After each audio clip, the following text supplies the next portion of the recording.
نحمده ونصلي ونسلم على رسوله النبي الكريم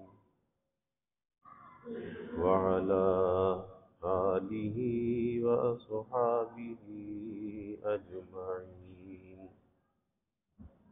اللهم صل على سيدنا ومولانا محمد وعلى آل سيدنا ومولانا محمد وبارك وسلم صلاة وسلاما كثيرا كثيرا. توفیق الہی اپنے مرشد پاک کی برکت سے عشاء کی اس نشست میں فضائل ایمان کا درس چل رہا ہے. اللہ تعالیٰ اس درس کی برکت سے ہمارے ایمان کی حفاظت فرمائے اور موت تک قبر تک اللہ ہمارے ایمان کو سلامت رکھے. مومن بندے کے ساتھ اور ایک کافر کے ساتھ موت کے وقت کیا برتاؤ ہے، اس پر احادیث مبارکہ عرض کی جا رہی ہیں. گزشتہ کل جو حدیث مبارکہ چل رہی تھی اس میں مومن کی موت کی کیفیت کو بیان فرمایا کہ جب اس کے انتقال کا وقت ہوتا ہے تو بہت ہی چمکدار صورت والے، روشن صورت والے، چہرے والے فرشتے آتے ہیں اور وہ سفید ریشمی کپڑا لے کر اس کے لیے آتے ہیں اور جنت کی خوشبو، مشک اور عنبر بھی ساتھ لے کر آتے ہیں. اور پھر وہ اس کی نگاہ سے دور جہاں تک حد نگاہ ہے وہاں وہ بیٹھ جاتے ہیں. پھر اس کے بعد ملک الموت آتے ہیں اور ملک الموت آ کر اس کے سرہانے پر بیٹھ جاتے ہیں اور پھر اس کی روح سے خطاب کرتے ہیں کہ اے ایمان والے بندے، تو اس طرح سے اللہ کے پاس چل کہ اللہ تجھ سے راضی ہے، تو اللہ سے راضی ہے، اللہ تجھ پر غضبناک نہیں ہے. تو اس طرح سے وہ بار بار اس کو خطاب کرتے رہتے ہیں کہ اپنے بزرگ اور برتر رب کی طرف چل، کہ اس حال میں کہ بخشش اور مغفرت تیرے ساتھ ہے، اللہ کی خوشنودی تیرے ساتھ ہے. تو جب بار بار اس کو یہ خطاب کرتے ہیں تو اس کی روح آرام سے جسم سے نکل آتی ہے. اور اس کی مثال دی اللہ کے حبیب صلی اللہ علیہ وسلم نے کہ ایسے روح نکل آتی ہے جیسے مشک سے پانی کا قطرہ بہہ کے نکل آتا ہے. اس طرح سے اس کی روح نکل کر باہر آسانی کے ساتھ آ جاتی ہے.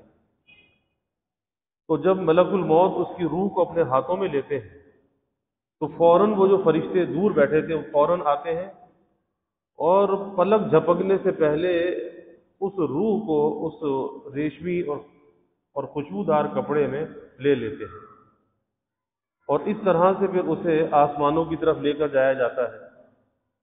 آسمانوں پر جو فرشتے ہیں ان سے تعارف ہوتا ہے، دروازہ کھلتا ہے، فرشتے استقبال کرتے ہیں. پھر ایک آسمان کے فرشتے دوسرے آسمان تک اس کی روح کے ساتھ جاتے ہیں اور پھر دوسرے آسمان کے فرشتے تیسرے آسمان تک جاتے ہیں. یعنی یہ اس کا اعزاز اور اکرام ہوتا ہے اس کی روح کا. اور پھر ساتویں آسمان پر اللہ کے سامنے اس کی روح کو پیش کر دیا جاتا ہے. تو اللہ تعالیٰ فرماتے ہیں کہ اس کا جو نامہ اعمال ہے اسے علیین میں رکھ دو، یعنی جہاں پر نیک ارواح ہے اب اس کے نامہ اعمال کو وہاں پر رکھ دو، اس کے لیے جنت کا بستر بچھا دو، اس کی قبر کو کشادہ کر دو اور اس کی روح کو واپس اس کے بدن میں لوٹا دو، کیونکہ منکر نکیر آتے ہیں، سوال و جواب ہوتا ہے. تو آگے حضور صلی اللہ علیہ وسلم نے فرمایا کہ اس کے بعد وہ جان اپنے جسم میں پہنچا دی جاتی ہے، یعنی اس کی روح. پھر اس کے پاس دو فرشتے منکر اور نکیر آتے ہیں جو اسے بٹلاتے ہیں اور پھر سوال کرتے ہیں کہ تیرا رب کون ہے؟ تو بندہ مومن جواب دیتا ہے کہ میرا رب اللہ ہے. پھر وہ پوچھتے ہیں کہ تیرا دین کیا ہے؟ وہ جواب دیتا ہے کہ میرا دین اسلام ہے. پھر وہ پوچھتے ہیں کہ یہ کون ہے، یعنی رسول اللہ صلی اللہ علیہ وسلم کے بارے میں پوچھتے ہیں کہ یہ کون ہے، یہ شخصیت کون ہے، اس کے بارے میں کیا جانتے ہو؟ جو تمہارے درمیان بھیجے گئے؟ تو وہ جواب دیتا ہے کہ وہ اللہ کے رسول ہیں صلی اللہ علیہ وسلم، وہ اللہ کے رسول ہیں صلی اللہ علیہ وسلم۔ پھر وہ پوچھتے ہیں کہ تم نے کیسے جانا کہ یہ اللہ کے رسول ہیں؟ تو وہ جواب میں کہتا ہے کہ میں نے خدا کی کتاب کو پڑھا، اس پر ایمان لایا اور اسے دل سے سچ جانا۔ پھر ایک پکارنے والا آسمان سے پکارتا ہے، یعنی خدا کی طرف سے اعلان ہوتا ہے کہ میرا بندہ سچا ہے، امتحان میں پاس ہو گیا، جواب اس نے صحیح دے دیے، میرا بندہ سچا ہے۔ اللہ سب کو وہاں یہ کامیابی نصیب فرما دے۔ میرا بندہ سچا ہے، اس کے لیے جنت کا بستر بچھاؤ اور اسے جنت کا لباس پہناؤ، جنت کی پوشاک پہناؤ اور اس کے لیے جنت کی طرف دروازہ کھول دو۔ حضور نبی کریم صلی اللہ علیہ وسلم نے فرمایا، چنانچہ اس کی طرف جنت کا دروازہ کھول دیا جاتا ہے جس سے اسے جنت کی ہوا اور خوشبو آتی رہتی ہے، پھر اس کی قبر کو حد نظر تک کشادہ کر دیا جاتا ہے۔ اور یہ بات پہلے بھی عرض کی تھی کہ شیخ عبدالحق محدث دہلوی رحمۃ اللہ علیہ نے یہ بات لکھی ہے کہ قبر میں حضور صلی اللہ علیہ وسلم کی زیارت کرائی جاتی ہے، کیونکہ یہ جو ہے نا کہ ان شخصیت کے بارے میں کیا جانتے ہو، تو اشارہ کر کے پوچھا جاتا ہے ان شخصیت کے بارے میں کیا جانتے ہو۔ تو جب وہ دیکھتا ہے اپنے نبی کو تو کہتا ہے تو میرے نبی ہیں صلی اللہ علیہ وسلم۔ حضور نبی کریم صلی اللہ علیہ وسلم نے فرمایا کہ اس کے بعد اس کے پاس ایک خوبصورت شخص اچھے کپڑے پہنے اور خوشبو لگائے آتا ہے اور اس سے کہتا ہے کہ خوشخبری ہو تجھے اس چیز کی جو تجھے خوش کرنے والی ہے، یعنی تیرے لیے وہ نعمتیں تیار ہیں جنہیں نہ کسی آنکھ نے دیکھا اور نہ کسی کان نے سنا۔ آج وہ دن ہے جس کا دنیا میں تجھ سے وعدہ کیا گیا تھا۔ تو بندہ مومن اس سے پوچھتا ہے کہ بھئی تم کون ہو، اپنے بارے میں تو بتاؤ تم کون ہو، تمہارا چہرہ حسن و جمال میں کامل ہے اور تم بھلائی کو لائے ہو اور اس کی خوشخبری مجھے سناتے ہو، تو اپنا تعارف بتاؤ تم کون ہو۔ وہ شخص جواب دیتا ہے کہ میں تیرا نیک عمل ہوں، تیرا نیک عمل ہوں۔ اس لیے حدیث میں آتا ہے کہ انسان کا جو نیک عمل ہے اس کی قبر میں وہ اچھی صورت میں اس کے ساتھ ہوگا، یا اس کا نیک عمل اس کا اچھا ساتھی اس کے ساتھ قبر میں ہوگا، جو اس کا دل بہلانے والا ہوگا۔ قبر کی تنہائی میں کوئی بھی پاس نہیں ہوگا، مال و دولت، بیوی، بچے، اولاد، ماں باپ سب چھوڑ جانے والے، رشتہ دار، دوست، احباب سب چھوڑ جانے والے۔ قبر میں ساتھ جانے والی چیز کیا ہے؟ انسان کا نیک عمل۔ اور جو نیک عمل ساتھ جانے والا ہے، آج سب سے زیادہ غفلت اسی کے بارے میں ہے۔ باقی تو سب کچھ کرتے ہیں، لیکن جو چیز ساتھ جانے والی ہے اس کے بارے میں آج دھوکے کا شکار ہے کہ نیکی نہیں کرتے، نیک عمل کو جمع نہیں کرتے۔ وہ کہتا ہے کہ میں تیرا نیک عمل ہوں، تو بندہ مومن یہ سن کر کہتا ہے، اے میرے پروردگار قیامت قائم کر دے، اے میرے پروردگار قیامت قائم کر دے تاکہ میں اپنے اہل و عیال اور مال کی طرف جاؤں۔ حضور نبی کریم صلی اللہ علیہ وسلم، یعنی یہ تو ایمان والے بندے کی کیفیت ہے کہ اس طرح سے اس کا اعزاز و اکرام ہوتا ہے، اس کی موت سے لے کر اور اس کے برزخ میں علیین تک پہنچنے میں اور سوال و جواب میں کہ جو منکر نکیر آ کر سوال کرتے ہیں، تو وہاں تک خوشخبری، بشارت، اس کا نیک عمل جس سے اس کی طبیعت مانوس ہوتی ہے، کیونکہ اس کا اپنا عمل ہوتا ہے نا، تو طبیعت مانوس ہوتی ہے۔ پھر قبر اس کے لیے کوئی وحشت کی جگہ نہیں ہوتی، کوئی اندھیرے کا گھر نہیں ہوتا، کوئی تنگی اس کے اندر نہیں ہوتی، اس کی قبر کشادہ بھی ہوتی ہے، منور بھی ہوتی ہے، اور اس کے اندر اجر و ثواب ہوتا ہے، اس کے اندر عذاب نہیں ہوتا، اس کے نیک عمل کی جزا اس کے اندر ہوتی ہے۔ پھر آپ نے فرمایا کہ جب بندہ کافر دنیا سے اپنا تعلق ختم کرنے اور آخرت کی طرف جانے کو ہوتا ہے تو اس کے پاس آسمان سے عذاب کے کالے چہرے والے فرشتے آتے ہیں. یعنی مومن کی قبض روح کے لیے روشن چہرے والے آتے ہیں کہ جنہیں دیکھ کر اس کی طبیعت میں وحشت نہیں ہوتی، خوف نہیں ہوتا. اور کافر کی قبض روح کے لیے ایک وحشت ناک چہرے والے جنہیں دیکھ کر انسان ڈر جائے، سہم جائے، گھبرا جائے. کالے چہرے والے فرشتے آتے ہیں اور ان کے ساتھ ٹاٹ ہوتا ہے. مومن کے لیے ریشم کا سفید کپڑا ہوتا ہے اور اس کافر کی روح کے لیے ٹاٹ ہوتا ہے. اور وہ اتنی دور کہ جہاں تک نگاہ پہنچ سکے بیٹھ جاتے ہیں.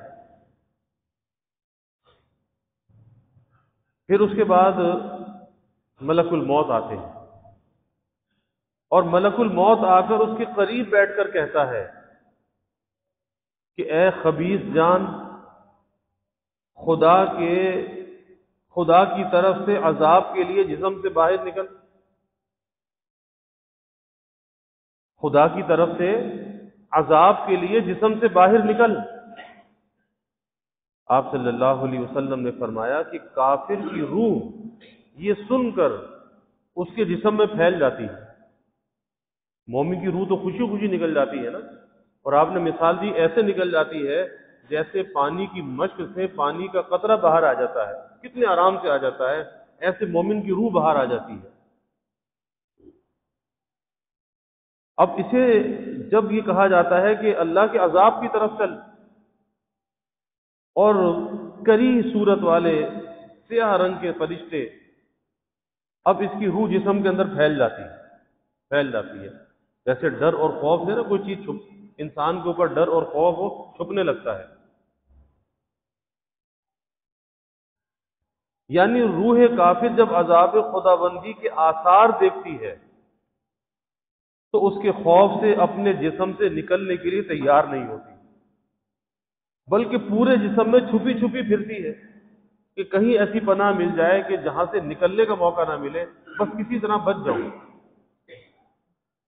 بخلاف مومن کی روح کے کہ وہ انوار الہی اور پروردگار کے کرم کے آثار دیکھ کر جسم سے خوشی خوشی نکل آتی ہے. اسی لیے جب کسی کے پاس کسی کی ایسی کیفیت ہو کہ جس سے محسوس ہوتا ہے کہ سکرات کی کیفیت ہے یا موت کی کیفیت ہے یا موت کا وقت قریب ہے، تو ایک تو یہ کہ اس کے پاس بیٹھ کر دنیا داری کی باتیں نہیں کرنی چاہیے. یہ نہیں کہنا چاہیے کہ ابھی تو اس کے بچے چھوٹے ہیں، ابھی اس کے بچوں کا کیا بنے گا، اس کے کاروبار کا کیا بنے گا، فلاں چیز کا کیا بنے گا. اب اس وقت کوئی دنیا کی باتیں نہ کرو، کیونکہ جب وہ دنیا سے جا رہا ہے تو یہ ساری چیزیں چھوڑ کے جا رہا ہے. تو ایسا نہ ہو ان باتوں سے اس کے دل کا اس کی طرف مائل ہو جائے. اب یہ وقت ایسا ہے کہ اس کی توجہ کامل درجے میں اللہ کی طرف ہونی چاہیے، توجہ اللہ قائم ہو، ایسا کام کرنا چاہیے. اور اس کی صورت یہی ہے کہ اس کے پاس سورہ یاسین کی تلاوت کی جائے کہ سورہ یاسین کی تلاوت سے موت کی سختی آسان ہو جاتی ہے. اسی طرح سے اس کے پاس بیٹھ کر اللہ کا ذکر کرنا چاہیے، آہستہ آہستہ آواز سے لا الہ الا اللہ، لا الہ الا اللہ، اس کا ورد کرنا چاہیے. اور اس شخص کو نہیں کہنا چاہیے کہ تو کلمہ پڑھ، کلمہ، بہت سے لوگ کہتے ہیں کلمہ پڑھ. اب بھائی ممکن ہے کہ وہ پڑھ رہا ہو، لیکن اس وقت وہ ایسی کیفیت کے اندر ہے کہ ممکن ہے کہ بلند آواز سے نہ پڑھ سکتا ہو. اب اس پہ جبر کر رہے ہیں کہ پڑھ، ضرور پڑھ تاکہ ہم سن لیں. تو ہمارا سننا ضروری نہیں، اللہ سن رہا ہے وہی کافی ہے. تو اس کے پاس بیٹھ کر کلمہ طیبہ کا ورد کرنا چاہیے اور پھر یہی گمان کرنا چاہیے کہ اس نے بھی کلمہ طیبہ پڑھ لی ہے. کیونکہ بعض اوقات بعض شخصیات اور بعض ہستیاں ایسی ہوتی ہیں. حکیم الامت حضرت تھانوی رحمۃ اللہ علیہ نے ایک واقعہ بیان کیا. فرمایا کہ ایک اللہ والے تھے، جب ان کی، اور ایک عامی انسان کی طرح تھے، کوئی بہت زیادہ مشہور نہیں تھے لیکن تھے اللہ والے. تو جب ان کی قبض روح کا وقت آیا، موت کا وقت آیا، اب لوگ پاس بیٹھے ہیں اور بار بار کہتے جی کلمہ پڑھو کلمہ پڑھو کلمہ پڑھو، خود تو پڑھ نہیں رہے، اس کو کہتے کلمہ پڑھو۔ اب وہ خاموش ہے، کلمہ نہیں پڑھتے۔ اتنے میں ایک اللہ والے آ گئے ان کے پاس، ان کے جاننے والے تھے، اللہ والے تھے۔ تو انہوں نے ان سے پوچھا کہ کیا حال ہے؟ کہا کہ پہلے ان لوگوں کو ذرا منع کرتے ہیں کہ میں تو اس وقت اللہ تعالیٰ کی تجلیات کا مشاہدہ کر رہا ہوں، اور یہ مجھے نام کی طرف متوجہ کر رہے ہیں۔ میں تو اللہ کی طرف متوجہ ہوں، براہ راست مشاہدے کے اندر مستغرق ہوں۔ اللہ کے خاص بندے ہوتے ہیں جن پر خاص تجلیات کا ظہور ہو جاتا ہے، تو یہ مجھے مسمى سے اسم کی طرف لا رہے ہیں، یعنی وہ تو ذات کے ساتھ مشغول تھے نا مسمى، اور یہ مسمى سے اسم کی طرف لا رہے ہیں، نام کی طرف لا رہے ہیں۔ تو جب ان اللہ والوں نے منع کیا کہ بھائی ان کو مجبور نہ کرو، تو آداب میں سے یہی بات ہے کہ اس کو مجبور نہیں کرنا چاہیے کہ بھائی کلمہ پڑھ۔ اور اس کی ایک وجہ بزرگوں نے یہ بھی لکھی ہے کہ کسی پر جبر کر کے، سختی کر کے، وہ پہلے ہی پریشانی کی حالت میں ہے کہ قبض روح ہے، نہ معلوم کس کیفیت میں ہے، اللہ نہ کرے زبان سے یہ نکل جائے کہ میں نہیں پڑھتا، پھر کیا ہوگا؟ تو مجبور نہیں کرنا چاہیے، بس پاس بیٹھ کر کلمہ طیبہ کا ورد کرتے رہنا چاہیے، اور اسی میں امید ہے کہ وہ کلمہ طیبہ پڑھ لے گا۔ تو مومن کی جو روح ہے جب وہ انوار الہی کو دیکھتی ہے اور اپنے پروردگار کے کرم کے آثار کو دیکھتی ہے کہ میرا رب مجھ پہ مہربان ہے، تو بس ملاقات کے لیے آمادہ ہو جاتی ہے کہ اب دوست سے ملاقات ہے، اور ایسے نکل آتی ہے جیسے مشک سے پانی کا قطرہ نکل آتا ہے۔ چنانچہ ملک الموت اس روح کو سختی اور زور سے باہر نکالتا ہے۔ جیسے حدیث میں آتا ہے نا کہ جب آپ صلی اللہ علیہ وسلم کا دنیا سے جانے کا وقت تھا، ملک الموت تو بادب کھڑے تھے اور آپ کے تابع کر کے بھیجا گیا تھا کہ اگر آپ اجازت دیں تو روح قبض کی جائے، ورنہ واپس چلے جائیں، اور جب تک آپ دنیا میں رہنا چاہیں آپ دنیا میں رہ سکتے ہیں۔ آپ نے حضرت ابوبکر صدیق رضی اللہ عنہ کی طرف دیکھا، کہا کہ اللہ آپ کی ملاقات کا مشتاق ہے۔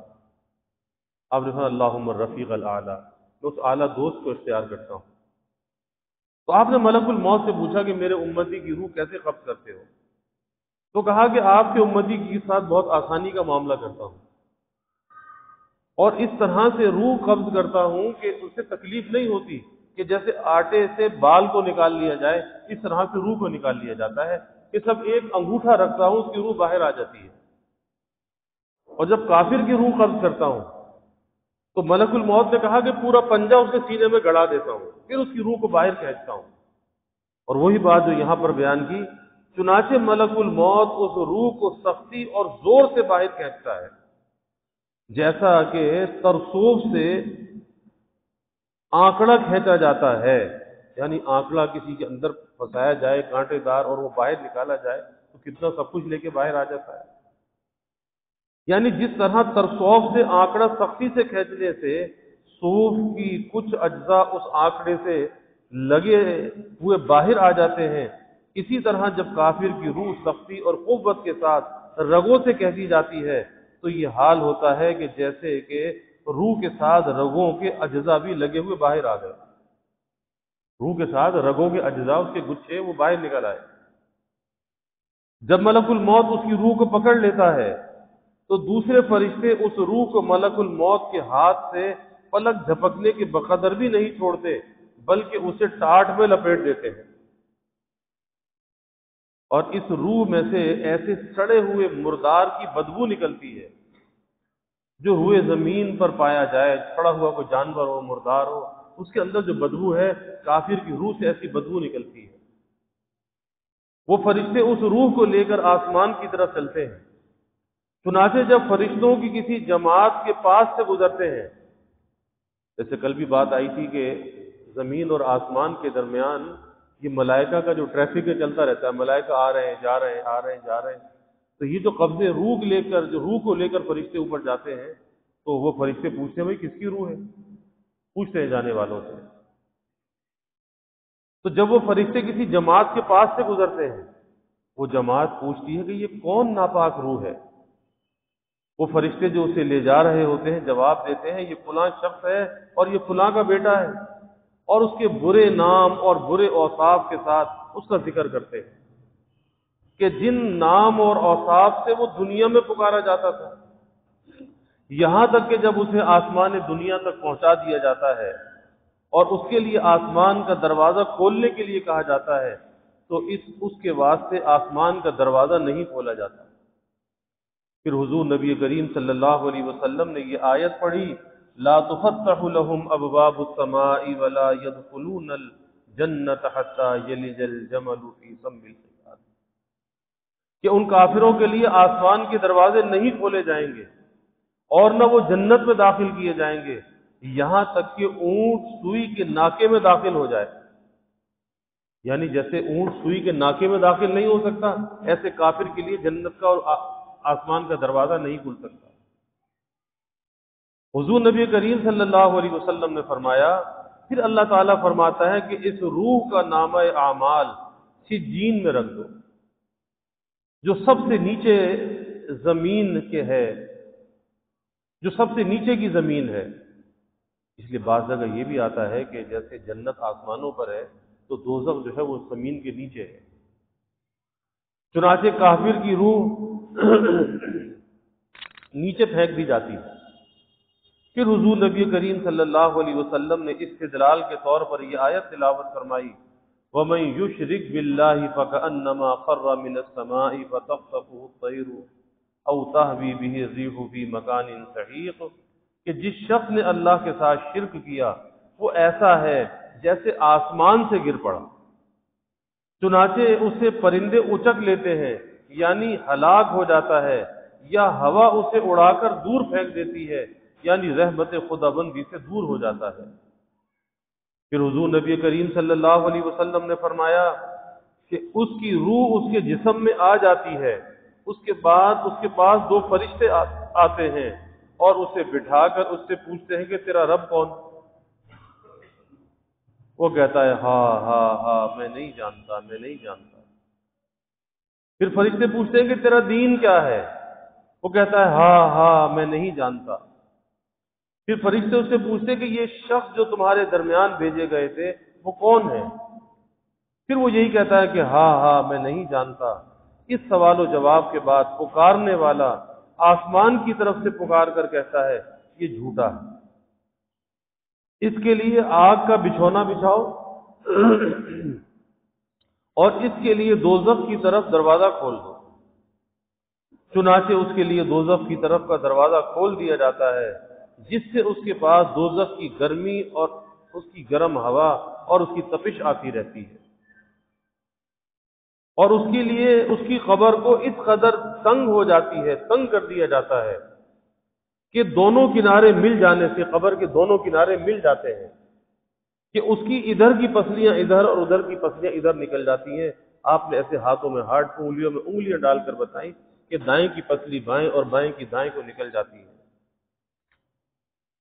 پھر اس کے پاس ایک بدصورت شخص آتا ہے جو برے کپڑے پہنے ہوتا ہے اور اس سے بدبو آ رہی ہوتی ہے، اور وہ اس سے کہتا ہے کہ تو وہ بری خبر سن جو تجھے رنج و غم میں مبتلا کر دے، آج وہ دن ہے جس کا تجھ سے دنیا میں وعدہ کیا گیا تھا۔ وہ پوچھتا ہے کہ تو کون ہے؟ وہ کہتا ہے کہ تیرا چہرہ پوچھتا ہے کہ تو کون ہے؟ تیرا چہرہ انتہائی برا ہے، جو برائی لیے ہوئے آیا ہے یعنی بری خبر سنانے آیا ہے۔ وہ شخص کہتا ہے کہ میں تیرا برا عمل ہوں، میں تیرا برا عمل ہوں۔ یہ سن کر مردہ کہتا ہے کہ اے میرے پروردگار تو قیامت قائم نہ کیجیے جب میرا عمل اتنا برا ہے۔ ایمان والا کہتا ہے کہ قیامت قائم کر دیجیے، اسے پتا ہے کہ قیامت میں کامیاب ہو جاؤں گا، اور یہ کافر کہتا ہے کہ اے میرے پروردگار تو قیامت قائم نہ کیجیے۔ تو یہ ایمان والے بندے اور مومن کے خاتمے کے وقت کی جو کیفیات ہیں اس پر یہ احادیث مبارکہ چل رہی تھی۔ اللہ تعالی ہمیں آخرت کا فکر عطا فرما دے اور اچھے اعمال، نیک اعمال جو قبر میں اچھے مونس ہیں، ساتھی ہیں، اللہ تعالیٰ وہ جمع کرنے کی توفیق عطا فرمائے کہ دنیا کے مال و دولت سے زیادہ، دنیا کے منصب سے زیادہ جس چیز کی رغبت دل کے اندر ہونی چاہیے وہ اعمال کی ہونی چاہیے، کیونکہ کام آنے والی چیز اعمال ہے، مال و دولت، منصب، جائیداد، جو کچھ بھی ہے وہ سب یہیں رہ جانے والا ہے، وہ ساتھ جانے والا نہیں ہے۔ اس لیے اللہ کو ناراض نہیں کرنا چاہیے، اللہ کی رضا یہ زندگی کا مقصد ہونا چاہیے۔ اللہ ہمیں اس مقصد میں کامیاب فرما دے۔ وآخر دعوانا الحمد للہ رب العالمین والعاقبۃ للمتقین والصلاة والسلام علی اشرف الانبیاء والمرسلین اللہم صل علی سیدنا و مولانا محمد وعلی آل سیدنا و مولانا محمد وبارک وسلم۔ ربنا آتنا فی الدنیا حسنہ وفی الآخرۃ حسنہ وقنا عذاب النار۔ ربنا أتمم لنا نورنا واغفر لنا إنك على كل شيء قدير۔ اللهم أعنا على ذكرك وشكرك وحسن عبادتك۔ اللهم وفقنا لما تحب وترضى من القول والعمل والفعل والنية والهدى إنك على كل شيء قدير۔ اللهم ارزقنا حبك وحب حبيبك صلى الله عليه وسلم۔ اللهم ارزقنا شهادة في سبيلك واجعل موتنا ببلد رسولك۔ یا اللہ یا رحمان یا رحیم یا کریم یا ارحم الراحمین یا اکرم الاکرمین، یا اللہ ہمارے گناہوں کو معاف فرما، یا اللہ ہماری خطایا سے درگزر فرما، یا اللہ اپنی محبت معرفت عطا فرما، نیکی اور تقوی والی زندگی یا اللہ ہمیں عطا فرما، نیک اعمال کی رغبت یا اللہ ہمارے دلوں میں پیدا فرما، ہر نیکی کا کرنا یا اللہ آسان فرما، یا اللہ ایسے اعمال ایسے احوال یا اللہ جو قبر میں ہمارے مونس ہوں، ساتھی ہوں، قبر کی تنہائی میں دل کو بہلانے والے ہوں، قبر کو منور کرنے والے ہوں، قبر کو کشادہ کرنے والے ہوں، اے اللہ ایسے اعمال کی ہمیں توفیق عطا فرما۔ یا اللہ ہم کمزور ہیں، ضعیف ہیں، یا اللہ تیری مدد کے بغیر کچھ نہیں کر سکتے۔ اے اللہ تو اپنی مدد کو ہمارے شامل حال فرما، تائید اور توفیق کو یا اللہ ہمارے شامل حال فرما، برے اعمال سے بچا، بری عادات سے بچا، برے اخلاق سے بچا، برے کردار سے بچا، یا اللہ اچھا انسان بھی بنا، اچھا مسلمان بھی بنا، اپنے حبیب صلی اللہ علیہ وسلم کا سچا امتی بھی بنا، آپ کی تعلیمات پہ چلنے والا بنا، آپ کی غلامی میں جینے اور مرنے کی یا اللہ توفیق عطا فرما۔ یا اللہ سب کے دلوں کے نیک ارادوں کو، تمناؤں کو غیب پورا فرما، سب کی حاجات کو پورا فرما، پریشانیوں کو دور فرما، بیماریوں سے یا اللہ حفاظت فرما، یا اللہ ہر ناگہانی بلا اور مصیبت سے حفاظت فرما، زمینی آسمانی آفات سے یا اللہ حفاظت فرما، موذی امراض سے یا اللہ حفاظت فرما، یا اللہ سب کے علم میں، عمل میں، رزق میں خوب خیر و برکت فرما، ابواب رزق یا اللہ کشادہ فرما، رزق حلال عطا فرما، آسان عطا فرما، برکت والا عطا فرما۔ یا اللہ کبھی کسی کو مخلوق کا محتاج نہ بنا، ہمیشہ اپنے در کا سائل اور بھکاری بنا، اپنے در کا منگتا اور سوالی بنا۔ یا اللہ اپنے غیر سے ہماری امیدوں کو قطع فرما، اپنی ذات عالی کا یقین ہمارے دلوں میں پیدا فرما۔ یا اللہ ہر امید کو اپنی ذات سے وابستہ کرنے والا بنا۔ یا اللہ ایمان کی ترقی، اعضاء کی سلامتی عطا فرما، ہر محتاجی معذوری سے یا اللہ ہماری حفاظت فرما۔ یا اللہ ہمارے ملک پر اپنی رحمتوں کا نزول فرما، اس ملک کو امن کا، سلامتی کا گہوارہ بنا، ہر قسم کی بد امنی، بے چینی، بے سکونی کو یا اللہ دور فرما۔ یا اللہ اس ملک میں معاشی، معاشرتی، اخلاقی استحکام عطا فرما۔ یا اللہ جو اس ملک میں انتشار اور افتراق پھیلانا چاہے، اے اللہ تو اسے تباہ و برباد فرما، نشان عبرت بنا، کیفر کردار تک پہنچا، ایسے لوگوں کو بے نقاب فرما، ایسوں کے وجود سے یا اللہ اس ملک کو پاک فرما۔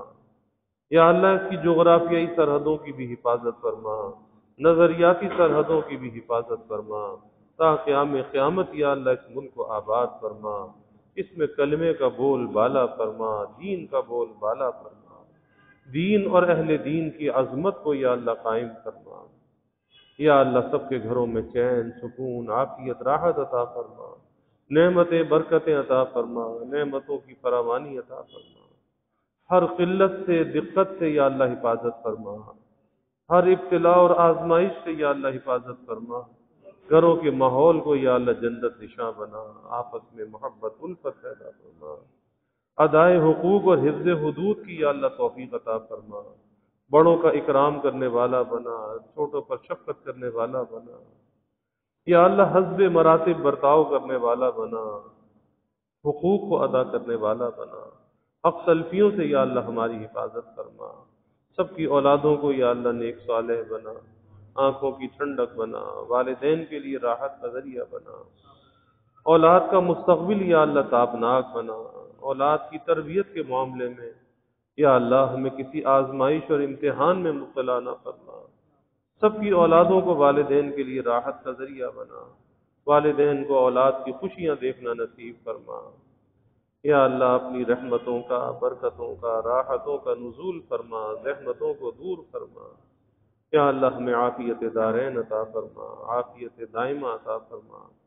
ربنا تقبل منا انك انت السميع العليم وتب علينا انك انت التواب الرحيم وجزا الله عنا محمدا صلى الله عليه وسلم ما هو اهله وصلى الله تعالى وسلم على النبي الكريم آمين برحمتك۔